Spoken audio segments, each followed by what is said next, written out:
L'Institut Ramon Muntaner de Figueres ha celebrat aquest dilluns la segona jornada d'orientació professional Work Experience. Una trentena de ponents han explicat als alumnes les particularitats de les seves tasques.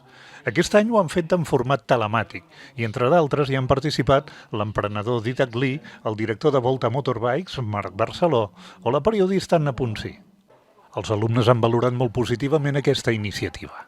La veritat és que sí, perquè jo venia com molt perduda, no tenia ni idea què fer i gràcies a aquestes xerrades m'han començat a indicar el camí que he de triar, quines assignatures he de triar per fer el que jo vulgui. Hem dedicat, crec que menys de 6 hores i ha consistit això en fer unes xerrades les quals ens han ajudat moltíssim a dedicar o mirar el nostre camí per al futur que ens espera. Jo he fet psicologia, criminologia, cinematografia i belles arts i m'ha ajudat molt perquè no sabia què fer i m'ha anat molt bé per saber quins camins he de seguir per poder arribar a estudiar el que m'agrada. Jo primer he triat psicologia, després gestió administrativa, també criminologia i ara acabem de fer belles arts i també he fet disseny. Realment m'ha interessat molt que tots els àmbits als quals ens han parlat es fiquin molt personalment i ens hagin ajudat tant.